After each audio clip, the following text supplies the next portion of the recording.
we are back here on the GSMC Football Podcast. And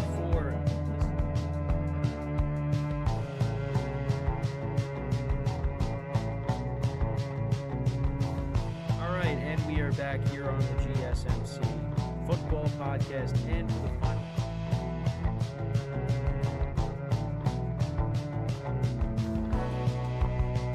Keep yourself in the loop of everything football on the Golden State Media Concepts Football Podcast. The latest news on and off the field, be it college football, Big Ten, SEC, Big 12, Pac-12, ACC to the NFL. We've got you covered. Listen to the Golden State Media Concepts Football Podcast.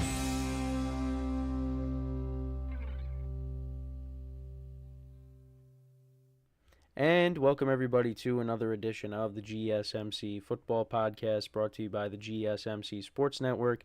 As always, I'm your host, Kenneth, and it's great to have you guys here on this Wednesday, July 10th. We have a lot to talk about on the show today. Before I get into that, just want to remind you guys, as always, to tip or donate, get your comments recognized, make sure to go to the following link, that is gsmcpodcast.net.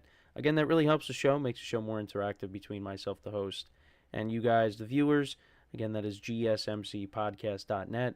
And as always, it is displayed on the ticker at the bottom of the show segment down below. So let's get into what we're going to talk about today. So we're going to start off the show, talk about CeeDee Lamb and the Dallas Cowboys. Just, a little bit of an update on his contract situation. Him talking about contract negotiations. Well, him not wanting to talk about contract negotiations. So I wanted to get into that, give you my thoughts. Then we will continue our schedule breakdowns. This is the second to last team that I will be covering. Today we will be going over the Raiders' schedule. So I'll give you my early win-loss predictions for them. Then in the third part of the show, we'll talk about Justin Jefferson and Kirk Cousins. Justin Jefferson's comments on Kirk Cousins leaving to sign that contract with the Atlanta Falcons. Then in the fourth part of the show, we'll talk about Steven Sims of the Houston Texans, his comments on the receiving core of the Houston Texans. So I'll get into that. And then in the final part of the show, we'll talk about Carson Wentz, being the backup quarterback now on the Kansas City Chiefs, backing up Patrick Mahomes, and what he has to say on that. So that's what we're covering today. Let's get into the first topic now, which is talking about the Dallas Cowboys, talking about CeeDee Lamb, and a little bit of Dak Prescott as well. So CeeDee Lamb will not address contract negotiations. He's during his youth football camps this week. Dak Prescott mentioned at his pro camps that he has thrown with Lamb frequently this offseason and plans for more work before training camp. And Dak feels confident that CeeDee Lamb is going to show up when it's time, even with the contract negotiations still going on. And yeah, Dak has said that they've thrown a good amount this offseason. He said that CeeDee Lamb is going to be ready. A player like that, an athlete like that, he makes my job easier. Trust me, we'll just be fine. So there doesn't really seem to be any concern with Dak, at least from his comments publicly that CeeDee Lamb is not going to show up. But there are some rumblings that maybe he holds out until he gets a new deal, because we've seen a ton of receivers get paid this offseason, and CeeDee Lamb wants to be a part of that conversation and get a new deal. I know we've talked about Brandon Ayuk a bunch of times. CeeDee Lamb's another receiver that, coming off of his best season, he does deserve a new deal. He deserves, Justin Jefferson type money. So we'll see how that plays out. But this is where we're at right now. He doesn't want to talk about contract negotiations at the moment. And yeah, he's going to be the guy that gets paid out of the big three, because we know Micah Parsons at some point, he's going to want a new deal. Dak Prescott, I'm really interested to see how that all plays out, because right now I would lean towards Dak not coming back to Dallas, the way it's looking. And what the alternative is going to be remains to be seen if they do move on from Dak. It could be Trey Lance. I've said that, and I think other people are probably saying the same thing. But it still remains to be seen. And I think the Cowboys, they want everybody back, but who knows if they're going to be able to keep everybody because, their cap situation's not the best. But, I mean, these are their star players. And CeeDee Lamb is one of the best receivers in the NFL. Last year, again, had his career year, so he deserves to get paid a ton of money. But now it's what's going to happen with their quarterback. That's really what like I said, what I'm interested to see. Is Dak going to be there? Are they going to give him another contract, or is he going to walk? Because I talked about some of the other destinations or possible destinations he could end up on. I know the Raiders are a team that maybe they could pursue him. You also have the Dolphins maybe if the Dolphins end up not bringing back Tua, even though Dak's going to cost more than Tua. It's interesting. But they look like they're prioritizing CeeDee Lamb right now over Dak. But we're still waiting on them giving CeeDee Lamb a new deal. But right now, he'd be playing under the 5th-year option. Right now, he's set to make about $18 million in his 5th-year option, and he's eligible for the franchise tag in 2025. So that could be an option on the table. But I think they're going to get a new deal done. And we don't really know how close they are to coming to an agreement. Right now, it doesn't seem like they're close at all. But they're gonna get a deal done. I have more confidence in the Cowboys getting a deal done with CeeDee Lamb than I do the 49ers and Brandon Ayuk. At least because that's just, because all these social media posts that Ayuk is coming out with, it doesn't seem like things are going in the right direction. Right now, I don't really know what direction the Cowboys and CeeDee Lamb are going in, but right now it just seems like, the Niners and Ayuk, they're far apart. Now, that doesn't mean that they can't come together and finally agree upon something, because Ayuk, his number one option is to stay with the 49ers, and if he can't do that, he's going to want to go somewhere else. So, when it comes to the Cowboys, with their 3 stars, they're going to keep at least 2 of the 3. Micah Parsons, like I said, he is a little bit away from getting his new deal. The Cowboys are focused on, CeeDee Lamb and Dak, if they want to bring Dak back. Then once they get to that point where they have to give Micah Parsons a new deal, he's going to get one. For me, it's just this whole offseason, the way things have been unfolding, it kind of just seems like Dak is on his way out. I don't know, but I could be wrong. I'm not close to the situation, so I don't really know. But that's just the way things look. He's going to be playing elsewhere in 2025. But, the quote that I read in the article that I had, CeeDee Lamb is a big part of what he does. And you take him out, the Cowboys' offense is going to suffer because of it. Your number one option then, if you don't have CeeDee Lamb, is Brandon Cooks. Now, Brandon Cooks is a nice receiver, but, Brandon Cooks right now, he's, a number 2, number 3 wide receiver. He's not that number 1 anymore. He used to be, but, I think his best days are behind him. But that does not, I'm not saying that he's washed, anything like that. It's just, that's just how it is right now. He's a number 2 or a number 3. That's really what he is at this point. But still a solid receiver. Played well for the Cowboys last year. But that's just who he is. And after Brandon Cooks, there's question marks. Yeah, you got Jacob Ferguson at the tight end spot. But you got question marks there. You got question marks coming out of your backfield. CeeDee Lamb is very important. And Cowboys got to make sure that, he's taken care of and that he's playing day one. Because, if he's not playing, guys are going to have to step up. And I don't know who is going to do that. They don't have Michael Gallup anymore, even though Michael Gallup really, I mean, he kind of became that forgotten man. He was like the number 3, number 4 option in the offense for a couple years now. So now he's with the Raiders. So, maybe him and Dak reunite if Dak goes there next year. But yeah, it's just that's I think one of the concerns I think some people have with the Cowboys is their depth. So, but CeeDee Lamb, we have no idea. He's not going to miss any games. I don't think he is. They're going to figure something out. But, if the Cowboys don't have him for any, at any point, that's going to be a problem. That's going to be a problem for this offense because he, again, had a career year last year.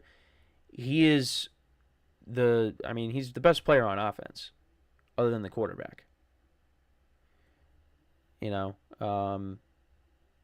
Whether you think Dak's the best player or you think CeeDee Lamb is the best player on the offense, I mean, that's a debate to be had. But if the Cowboys don't have him, it'd be a problem. So we'll see how this unfolds. Again, you guys are probably sick of us just talking about, CeeDee Lamb, we're waiting on a new deal for him, Brandon Ayuk, some of the other quarterbacks. It's just, that's where we're at right now. We are about 3 weeks and a day from the first preseason game being played between the Texans and the Bears. And believe me, I am really counting down the days because I feel like I've just been repetitive with all this stuff. So, but when it comes to this first topic, I mean, I think CeeDee Lamb, he'll be with the Cowboys long term. It's really going to be Dak that I'm curious to see how that all plays out. Because right now, probably not going to be on the team. That's my first thought. Is he's going to go somewhere else, get paid? Because, a team is going to pay a lot of money to get him if he's available. It's just, is that going to end up happening? I mean, Dak has talked about he's willing to test free agency. So, we'll see how that all unfolds. But right now, I mean, there's no official news. It's just, CeeDee Lamb coming out and saying he doesn't want to talk about contract negotiations. So, but I think, for me, I think a deal will get done and he'll be squared away. Then it's just, all right, well, what do you do with Dak? And they can focus on Micah Parsons as well. So that's pretty much it when talking about this topic. Let me know what you guys think with the CeeDee Lamb situation. When do you think he's going to get a new deal? Let me know. So we are going to take our first break of the show. When we come back, we will discuss, oddly enough, the Raiders' schedule. We'll get into that. I'll give you my early win-loss predictions for them. So stick around, and we'll be right back here on the GSMC Football Podcast.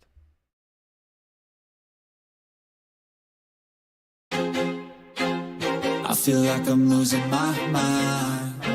Is everybody in the world blind? Please, Lord, give me a sign, a sign. I feel like I'm losing my mind. Is everybody in the world blind? Please, Lord, give me a sign, a sign. I wanna be the greatest. Everybody on the fake shit. I look around and feel like everybody is the fakest. I make this every day and I'm impatient, hoping one day I blow up from the basement. Statement, the top is so vacant. I don't hear shit that I think is amazing. Waiting for my day when I'm playing sold out shows for 1,000 faces. Hey, give me that crown, get in my way and to be put down. It ain't your place, all this my town. If I want that shit, then I'll get it right now. I'm losing it, the noose it fits. I'm losing shit, a stupid myth. You choose to live or choose to dip. You choose to fight or lose your grip and lose a gift. I feel like I'm losing my mind. Is everybody in the world blind? Please, Lord, give me a sign, a sign. I feel like I'm losing my mind. Is everybody in the world blind? All right, and we are back here on the GSMC Football Podcast. And for the second part of the show, we're going to go over the Las Vegas Raiders schedule for 2024. I'll give you my early win-loss predictions for them. So let's get into their schedule, change a few things here. So the Raiders, they started off the year, it was brutal. And they looked like they were going to finish with one of the worst records in football. And then they end up letting go of Josh McDaniels, promoting Antonio Pierce to become the interim head coach. And now he is the full-time head coach. This will be his first full season as the head coach of the Raiders. The Raiders really did respond to him when they made that change. And they had that big win against the Chiefs on Christmas where they did not complete a pass after the first quarter, I believe. They had 2 defensive touchdowns in the game. They really, and let's not forget, they blew out the Chargers. They scored 60 points on them on Thursday night. They made Brandon Staley lose his job, which I talked about yesterday.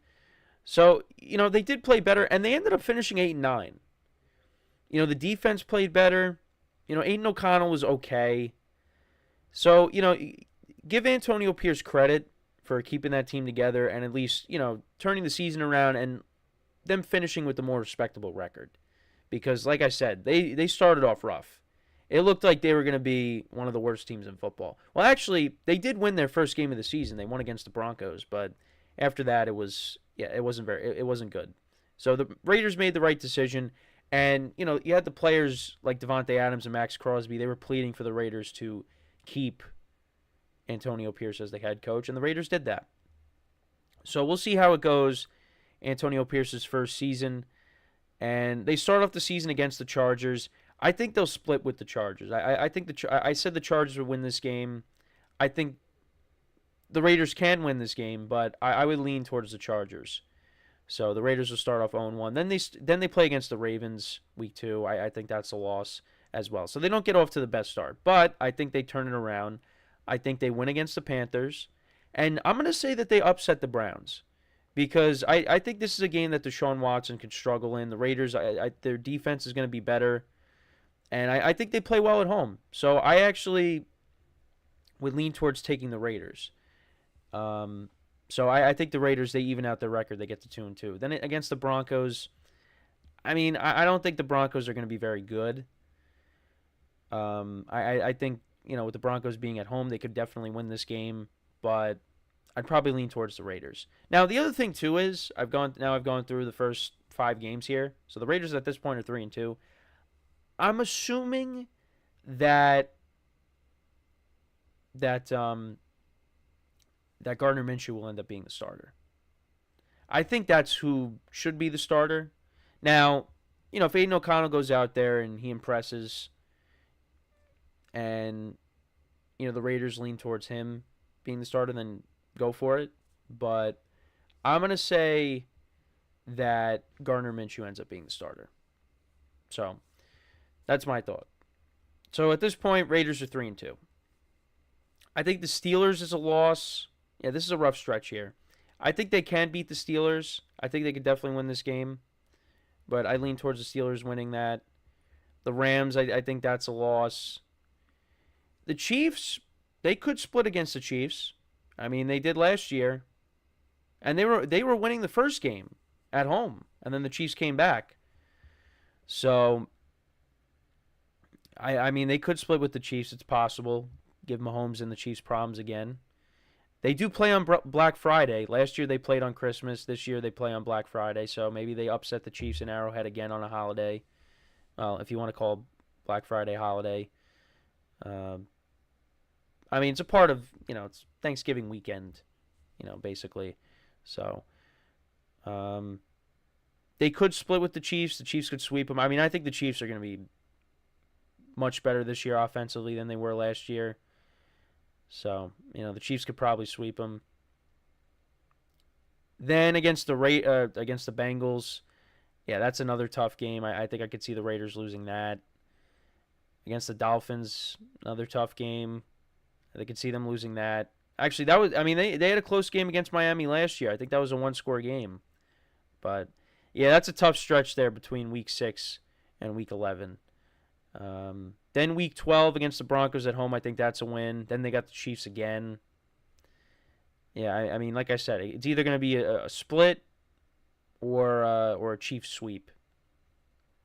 So, but maybe the Raiders upset them. Who knows? In Arrowhead, like I said, like they did last year. Against the Buccaneers, I mean, that's a game they could win. I think with the Bucs being at home, I'd probably lean towards Tampa, but the Raiders could win that. Against the Falcons, being at home, they could win that, but I don't know. Against the Jags, I think that's a game they could definitely win. But that's another toss-up. Then they're at the Saints, so they'll be facing Derek Carr. And Derek Carr, I think, is probably going to want to stick it to the Saints, or to the Raiders. So, maybe the Raiders drop that one. And then I'd say they get the Chargers Week 18. So I actually don't have the Raiders finishing with the best record.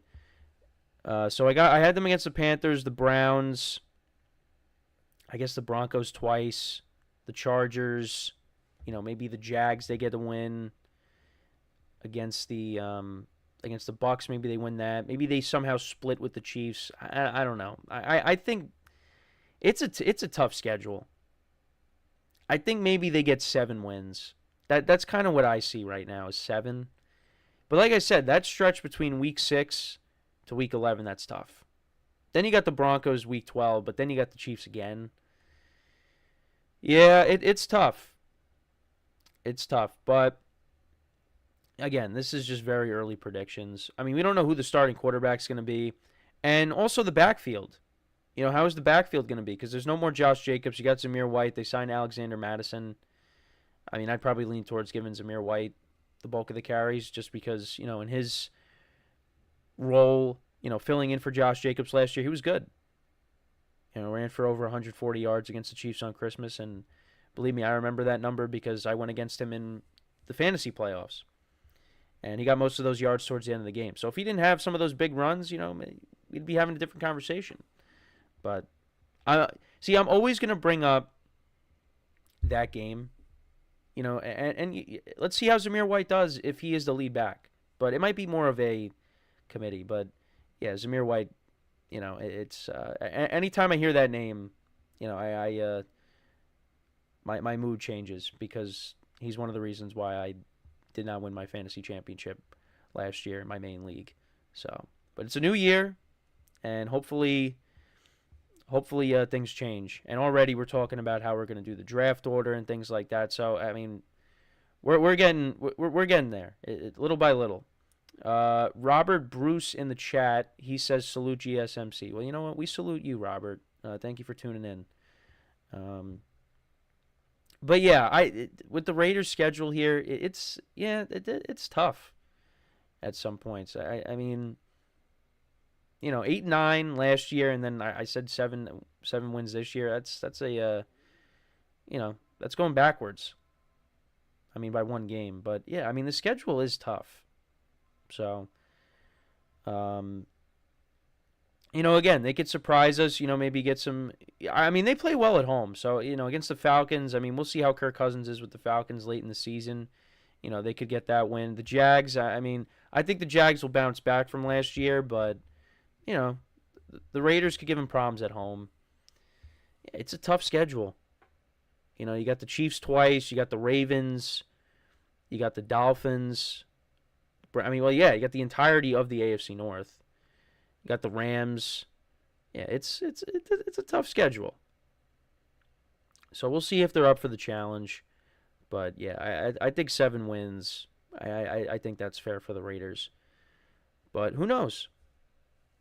But Gardner, I mean, they got Gardner Minshew and Aiden O'Connell. Those are their options at quarterback. And again, Aiden O'Connell did okay for them. Gardner Minshew, I mean, the Colts came very close to making the playoffs. If they didn't have that drop on 4th down, who knows? Maybe they get a touchdown and they end up winning against the Texans and winning by 1 point. But yeah, that just that didn't happen. So, and I think Gardner Minshew is a good option to have. To kind of be like that. Well, honestly, I don't even know what I would call it because I don't think he's the long-term answer, but I don't think they have the long-term answer on the roster. I don't think Aiden O'Connell is the long-term answer. So, I mean, they could Like I talked about in the last segment, they could go out and maybe get another quarterback, maybe get Dak. And I think if Dak ended up going to the Raiders, that'd be a good situation for him because they got a lot of pass catchers on this team. Devontae Adams, Jacoby Myers. They signed Michael Gallup, like I said, Trey Tucker. They drafted Brock Bowers. They got a ton of playmakers on this offense. The running game, let's see how's it. I think Zamir White, he showed you that he could be, an effective back if he gets a full workload. But let's see that over the course of a full season. So that's my a question mark there. But, I mean, I think the Raiders is a good spot. And the defense is going to be improved. So, look, maybe they win some games in that tough stretch between Week 6 and Week 11. And the other thing, too, again, it's very early. Injuries can happen. As much as we don't want to see injuries happen, they do. So, there's always that. But maybe they win games they're not supposed to. Like against the Chiefs. They did that last year. They could do that again. Who knows? But I think 7 wins, that's probably what I'd have them around. So, but let me know what you guys think. How many games do you think the Raiders will win in 2024? Let me know in the comments. So, before we go to break, just want to remind you guys once again to tip or donate and get your comments recognized. Make sure to go to the following link. That is GSMCpodcast.net. Again, that really helps the show, makes the show more interactive between myself, the host, and you guys, the viewers. Again, that is GSMCpodcast.net. And as always, it is displayed on the ticker at the bottom of the show segment down below. So, when we come back from our second break of the show, we will talk about Justin Jefferson and his comments on Kirk Cousins signing with the Atlanta Falcons.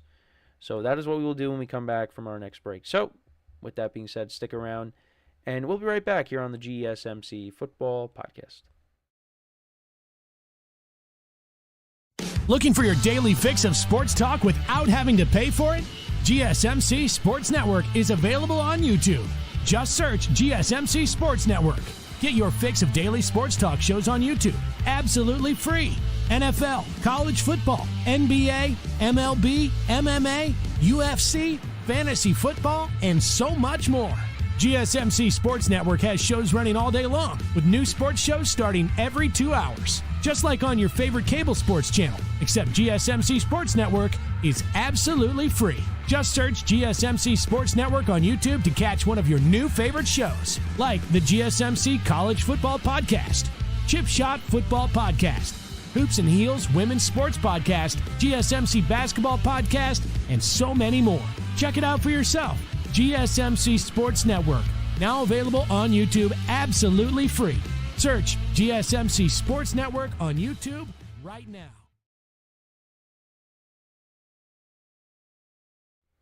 And we are back here on the GSMC Football Podcast. And for the third part of the show, we're going to talk about Justin Jefferson and his comments on Kirk Cousins signing with the Atlanta Falcons. So he made an appearance on the Rich Eisen show recently. So this is what he had to say.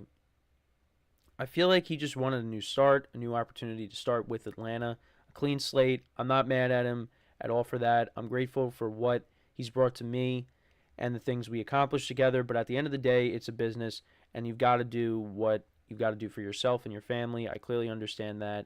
It's on to the next. And, yeah, I mean, listen, they were a good combination, Kirk Cousins and Justin Jefferson. And that's really all Justin Jefferson has known since he was drafted, back in 2020. And, now it's going to be different because you have Sam Darnold and you have J.J. McCarthy. Now, J.J. McCarthy, the Vikings look at as him being the long-term answer. And we will see if that's the case. And we're not going to find out right away, because it looks like Sam Darnold... Sorry, I'm holding back a sneeze. It looks like Sam Darnold is probably going to be, the starter, at least for the short term. Then, at a certain point, the Vikings are going to hand it off to J.J. McCarthy, and, he's going to start.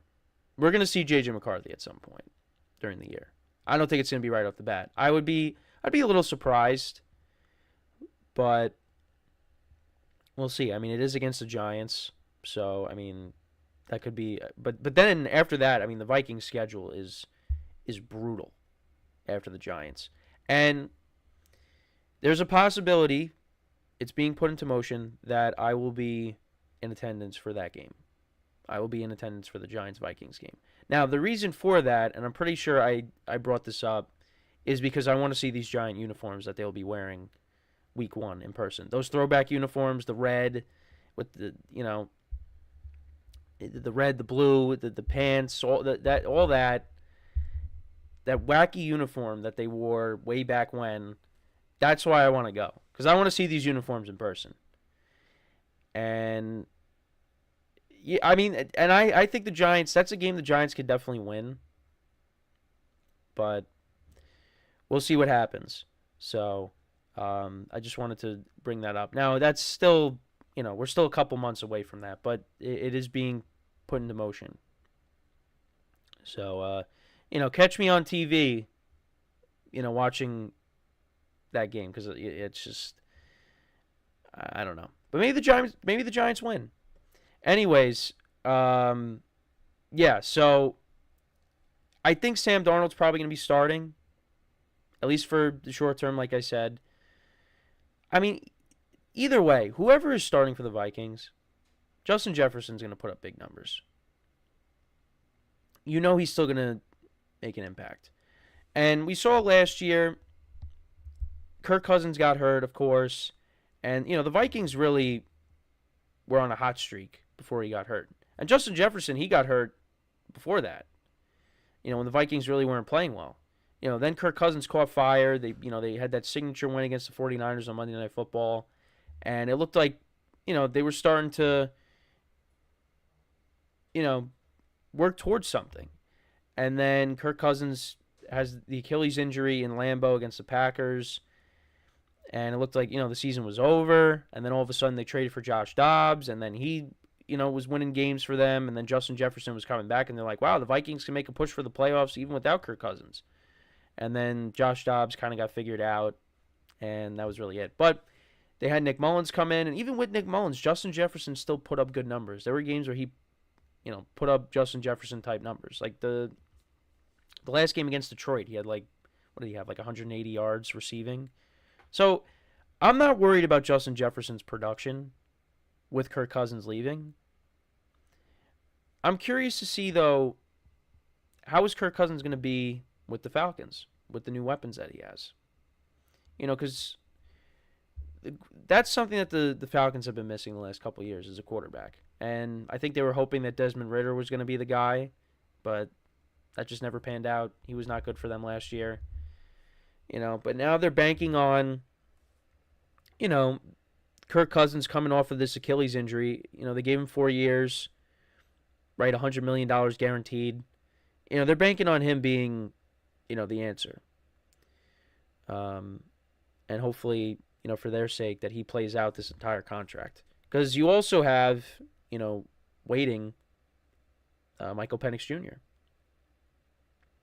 And they look at him as the long-term answer. Which, yeah, that was, again, I understand the thought process, but where the Falcons were picking, that was probably not the right pick. But Michael Penix probably would have been taken. So yeah, that was an interesting strategy, but that's what they decided to do. So, but yeah, it's when it comes to the Vikings now, how is Justin Jefferson going to be over the course of a full season, without Kirk Cousins being the starting quarterback? I mean, he's going to be fine. He's going to be fine. And even in the limited playing time last year, he still got to 1,000 yards. It's just, that's how special this guy is. And, I think whoever's starting at quarterback, he's still going to put up his numbers. I mean, yeah, last year, 68 receptions, 1,074 receiving yards, 5 touchdowns. But you go back to his first 3 years, he had 1,400 yards receiving, 7 touchdowns, 88 receptions. Then he went up to 108 in terms of receptions, 1,616 receiving yards, 10 touchdowns. And then in 2022, 128 receptions, 1,809 receiving yards, and 8 touchdowns. And he's one of those candidates where he could definitely get to 2,000. But also the quarterback play has to be, good.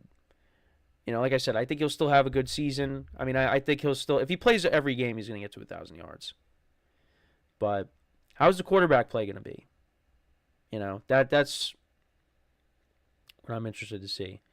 Because Sam Darnold, the last time he was like a starter, you got to go. I mean, yeah, you have the Jets, but he did have that brief stretch with the Panthers when they started off 3-0, and everyone's like, wow, Sam Darnold's doing really well with the Panthers, and then that kind of flamed out.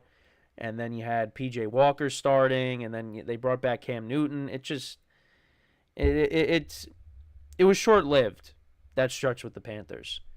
But I think this is a very good supporting cast that Sam Darnold will have. You got Justin Jefferson, of course, Jordan Addison, T.J. Hawkinson. Hopefully comes back and he's effective because he got hurt towards the end of the year. You got Aaron Jones to rely upon in the coming out of the backfield. So they got weapons on this team, and I don't think the defense is bad. I like the Vikings roster. It's just this team might end up finishing in last place in their division. Because, the NFC North is a tough division. But, they got some things to work out because, you got a young quarterback that's might not start right away. And, I mean, right now you look at the Lions and the Packers. Those are the favorites. The Bears and the Vikings, they got young guys that they got to, work out, get their feet wet in the NFL. I mean, Caleb Williams is going to start right away. J.J. McCarthy, he might be waiting a little bit. But yeah, the Vikings, they have, I mean, this schedule for the Vikings though.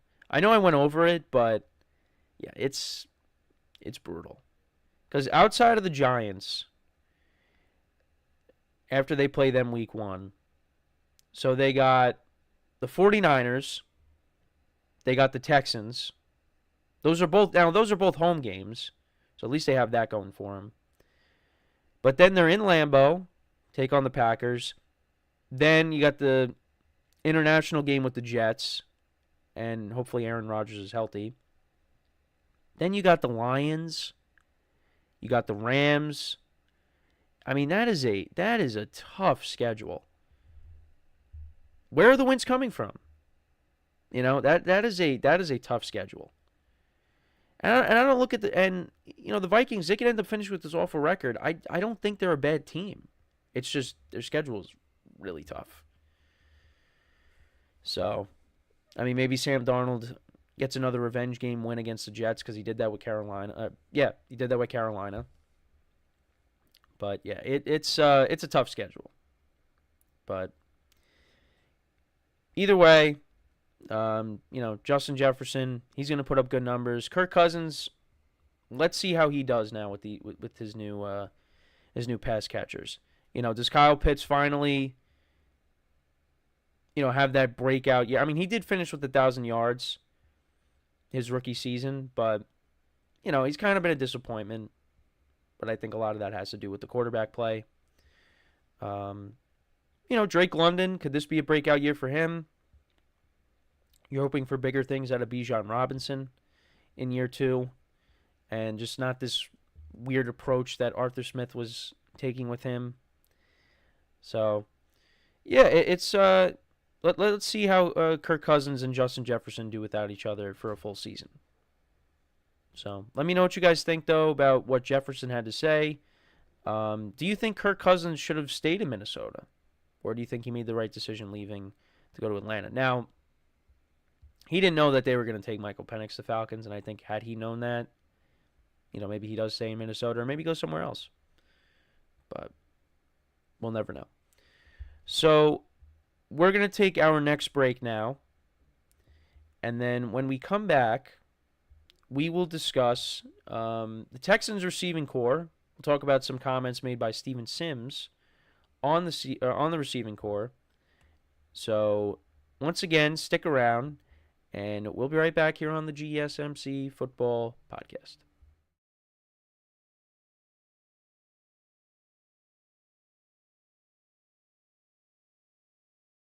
For the best and latest podcasts available anywhere, go to the podcast app on your cell phone and type in GSMC to access free content-rich podcasts on health and wellness, book reviews, sports, entertainment, relationships, social media, movies, technology, finance, and even weird news. Subscribe and download the GSMC Podcast Network's family of shows, available everywhere podcasts are found.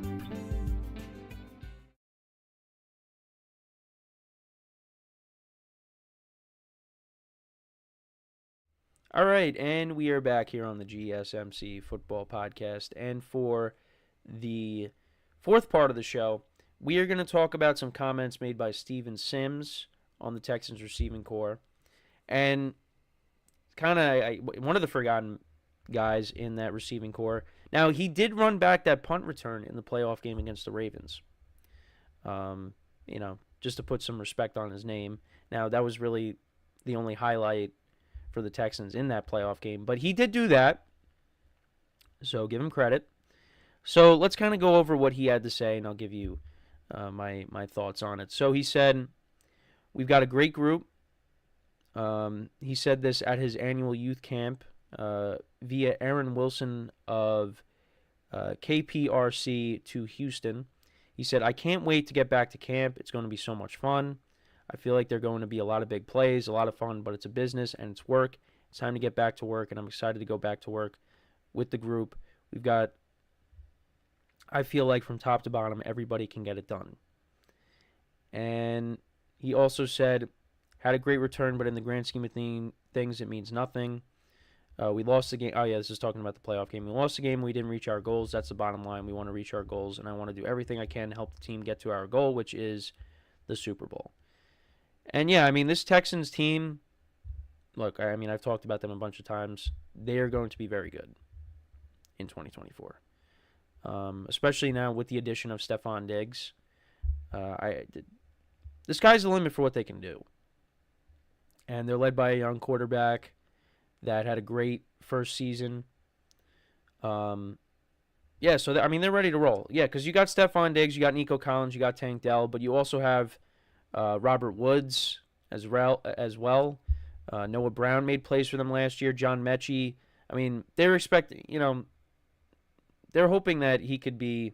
Well, actually, I don't really know what they could. I mean, they could cut him. But yeah, John Mechie really hasn't had an impact. But you also have him as well.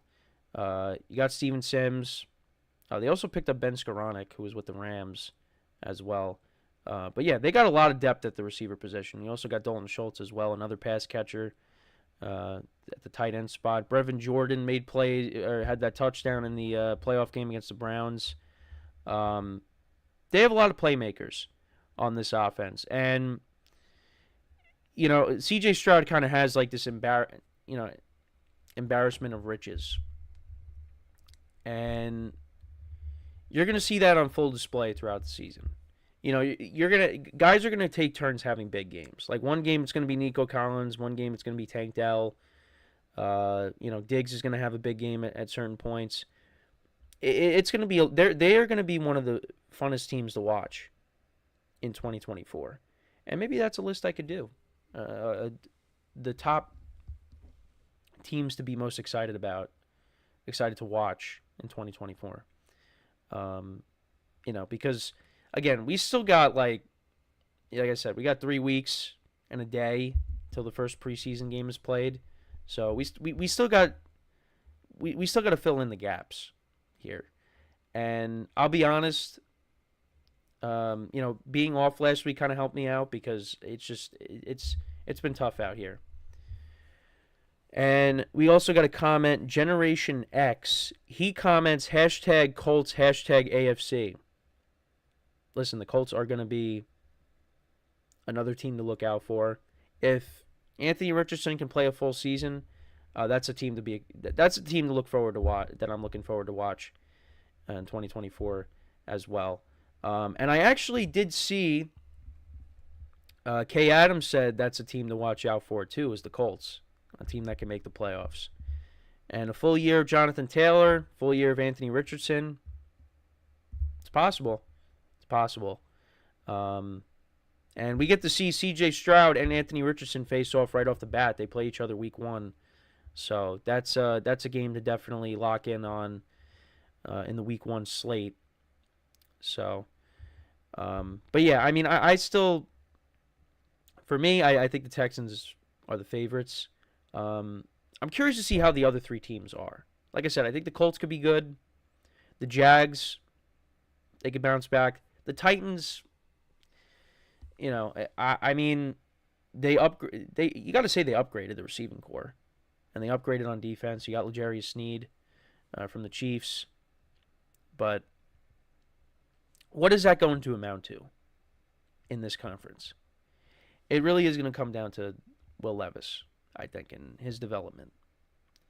So, but with the Texans, I mean, you know, that receiving core is one of the best in the NFL. Really is. And I think Stephon Diggs is going to bounce back. You know, I know there's this notion that maybe he's washed. And I've talked about it quite a few times on the show. I don't believe he's washed. You know, I just think the Bills, they phased him out a little bit.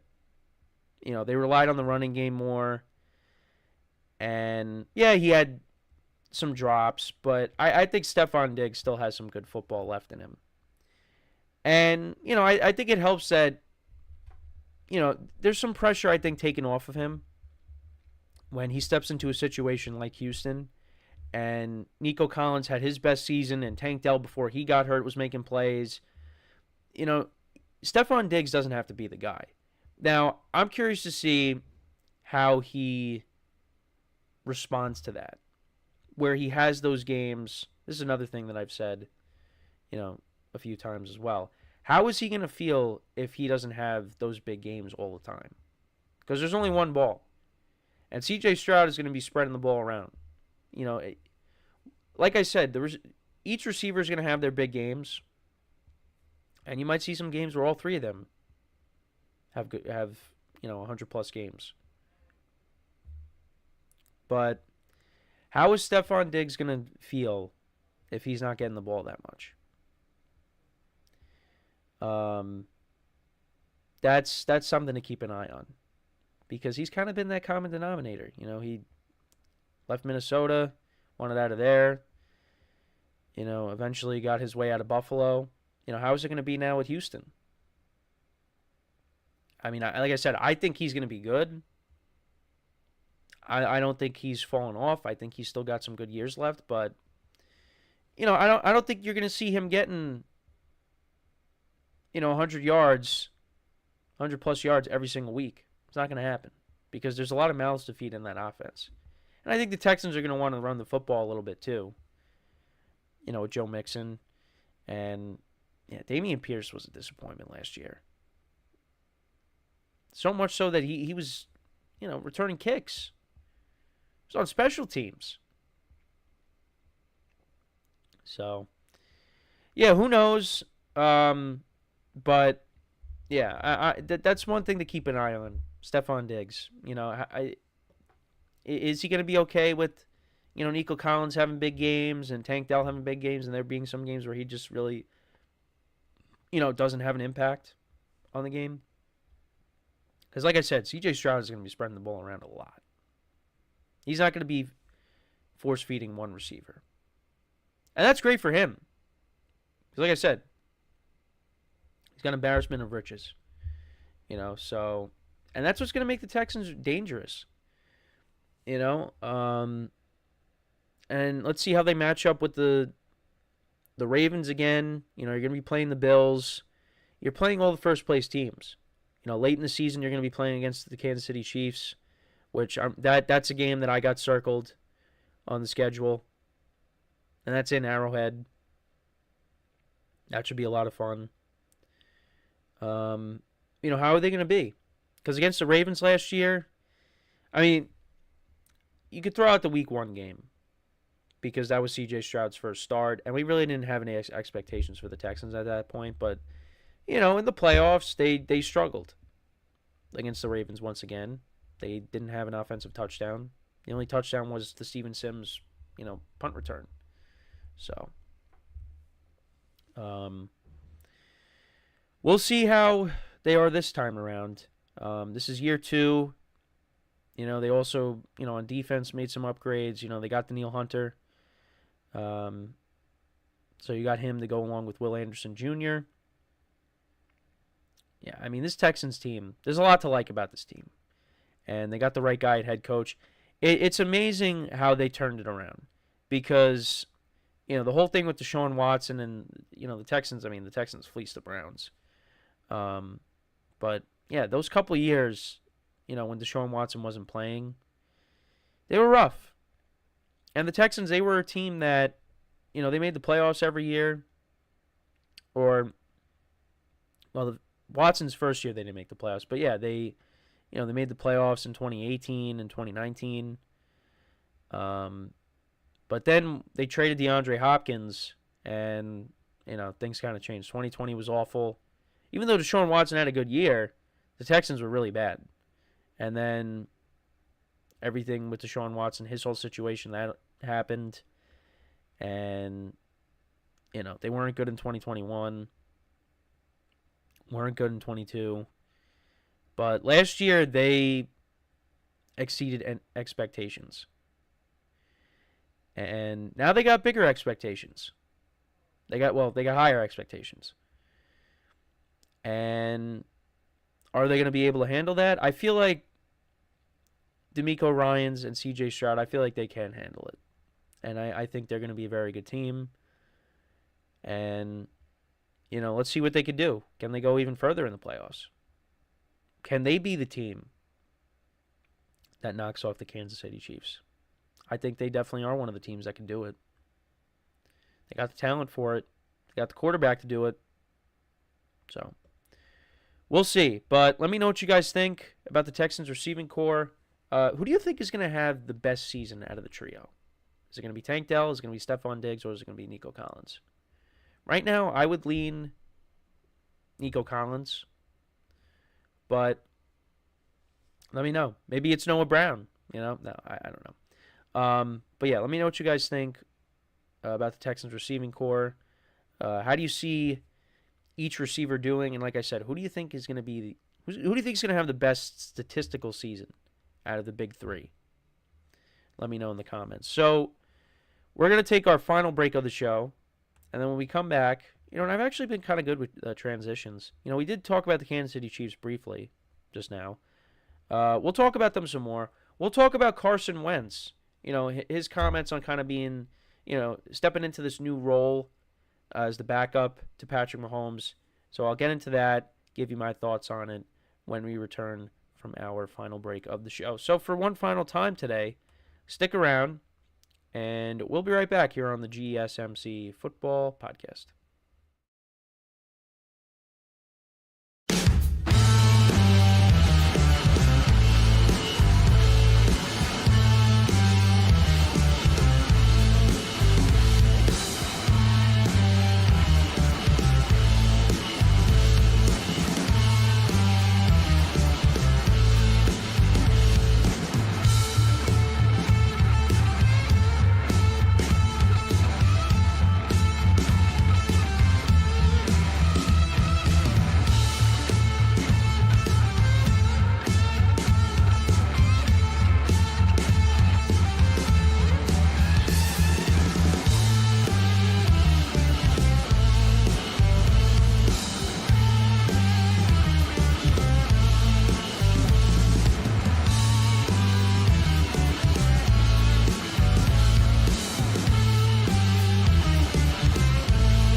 And we are back here on the GSMC Football Podcast. And for the final part of the show, we are going to talk about Carson Wentz, his comments on, joining the Kansas City Chiefs, now taking on this new role as the backup quarterback. And you probably notice you hear a different bark than you usually hear, and that is because we are watching my cousin's dog as well. So we got two dogs here, and that's why you hear him barking now. So two barks. Oh, really? You're just hearing him now. But yeah, we got two dogs now, so double the barking, which is just great. And as I'm coming back from break, I'm like, please just let me get through this final segment before you start barking. He probably wants to go out for a walk. Give my dad some love. He's the one that takes him out walking. But anyways, let's get into the topic here. So, talking about Carson Wentz. And, yeah, Carson Wentz is taking on a new role. And, it's weird because I was like, last year, because we had a ton of injuries to the quarterback position. Now, he did eventually get signed, but he got signed to a team that, their starting quarterback was healthy pretty much the whole year. He did, right? Stafford missed one game last year. He didn't play in two. Wentz started the final game against the 49ers. But Brett Rippon started that game against the Packers. But that probably gave the Rams the indication, like, all right, we need to upgrade the backup quarterback. At backup quarterback because, if Stafford gets hurt again, they don't want to see Brett Rippon starting. But anyways, so, I was kind of like campaigning for Carson Wentz to get a job somewhere. Really, I wanted the Jets to get him. I did.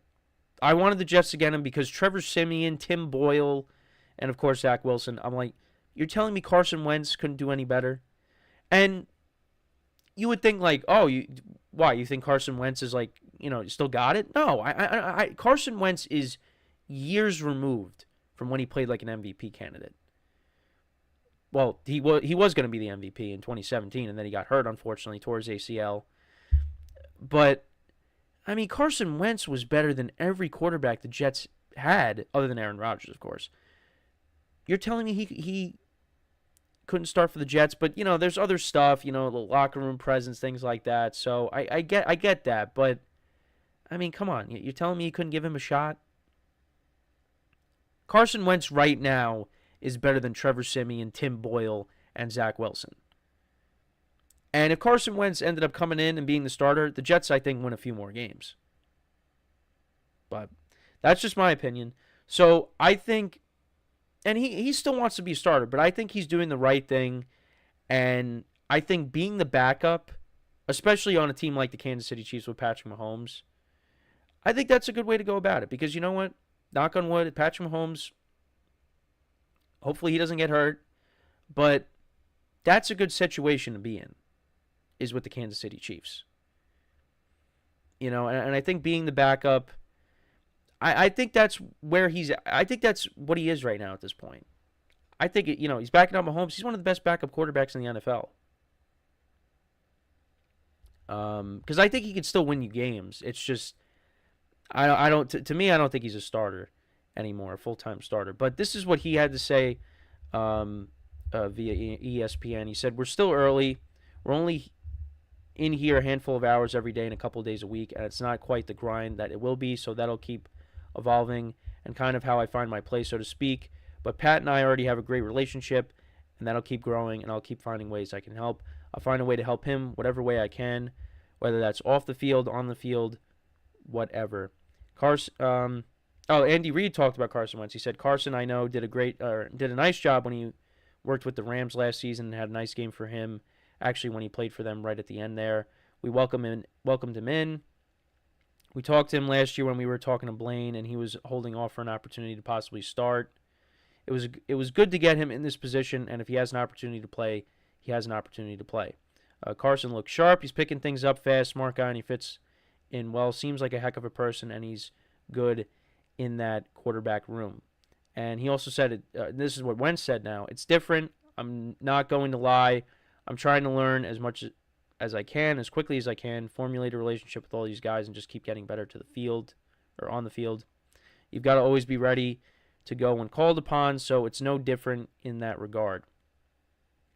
He spoke highly of Mahomes. He just processes the game really quickly. He calls protections. He's in and out of the huddle and throwing anticipatory throws. All that stuff you see from afar, but it's just fun to see it, and in some respects, just see different windows on plays that maybe you didn't see before because he's playing so quickly out there. So, yeah, I mean, speaking highly of Mahomes, says they have a good relationship. They're developing a good relationship very quickly here. And, I think it's smart. Again, it's smart of him, I think, to embrace this backup role because I think that's what he is at this point.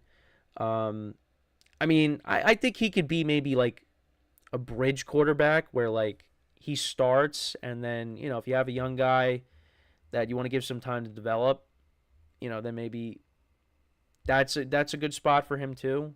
I don't know. That's just me. But I think over the course of a full season, I don't think he's that guy. And I think really what did him in was that final, he was a starter for the Commanders for a little bit, but the year before that with the Colts. Because the Colts, they looked like a team that was destined for the playoffs. Late in the year, they got hot. They started off the season rough, but then they got hot. Jonathan Taylor was playing well. Wentz was playing well. And then they lost that game to the Raiders, and then they just, I don't know what happened in Jacksonville, but they just did not show up for that game. And Wentz played awful. I really think that's what did him in. Because had he made the playoffs with the Colts, probably still the starter for the Colts, I would imagine.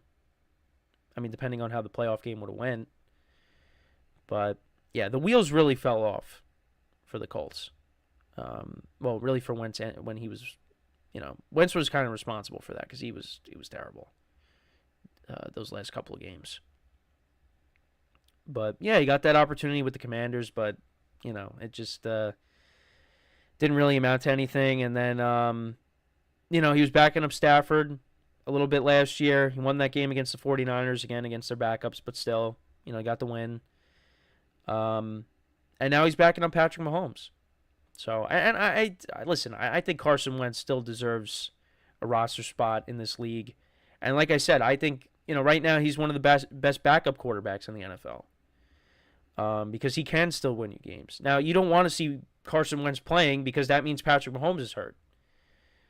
But I think he's in a good situation, and he still wants to be a starter. So maybe, he takes this opportunity, he gets a chance to start elsewhere, and maybe we see the Carson Wentz that we saw back when he was with the Eagles. Probably not, but, maybe he takes advantage of this opportunity, and, he gets another shot at being a starter. But, yeah, it's just, he's one of those big what-ifs, because if he doesn't get hurt against the Rams and tears his ACL, who knows how his career unfolds. But it just seems like even after that, he's just a guy that has dealt with a ton of injuries. The one playoff game that he finally got an opportunity to start in, he got hurt like on the first drive against the Seahawks. And then Josh McCown had to finish the game. He just couldn't catch a break with injuries. And it's just what could have been. Because if he doesn't get hurt against the Rams, does he go? Is he still the starter for the Eagles at this point? Because the COVID year, that was it for him. They ended up switching over to Jalen Hurts. And he ended up getting traded to the Colts. And that was with Frank Reich as the coach. And, Carson Wentz had his best year with Frank Reich when he was the offensive coordinator. But and Wentz, played well, but towards the end it just the wheels fell off. And now he's been bouncing around to from team to team now. The Colts, Commanders, and now the Rams, and now the Chiefs. So that's just how it is at this point. And I don't think he's going to get that opportunity to be the full-time starter, but who knows? But at least he's embracing this role, And I think really, if you're at this point in your career where, you're kind of not looked at as a starter and you could get an opportunity, at least be a backup, I think you got to take advantage of that opportunity. You got to take whatever opportunities you can get. And yeah, it might not be the one you want, but, you're on a winning team. And if your name is called upon, you're in a good situation. And I think the Chiefs' offense right now is, it's definitely a lot better than what it was last year on paper. And I actually did watch, I'll talk about it tomorrow. First, I watched the new Hard Knocks episode with the Giants. And they actually had, Xavier Worthy running the 40-yard dash in it. And, that's who's going to be a part of the Chiefs. And listen, it was funny because after his 40-yard dash, right, he breaks the record. They're like, oh, he's a guy that's going to get taken at the end of the first round. Sure enough, what happened? The Chiefs traded with the Bills, and they got him. So the Chiefs are getting that. You got Marquise Brown, that's a fast receiver as well. This offense is going to be better than what it was last year. They're not going to be struggling as much as they did. So, but, hopefully the only time we see Carson Wentz as the quarterback of the Chiefs is in garbage time. So, but yeah, let me know what you guys think about what Wentz had to say. Do you think he'll get another opportunity as a starting quarterback? Again, maybe to be a bridge guy, but yeah, in terms of being like a full-time starter, yeah, I think those days are over for him, unfortunately.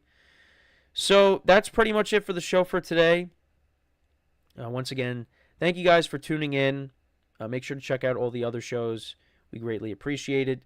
So yeah, that is all the time that we have for today.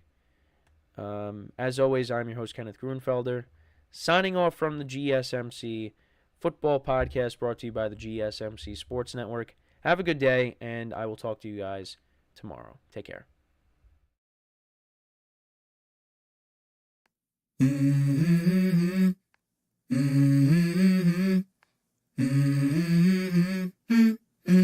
Let's go. I wake up to a little bit of drool on my pillow, feel like it's gonna be a bad day. Yeah, I'm tired of shit, and the coffee ain't hit yet, damn ain't that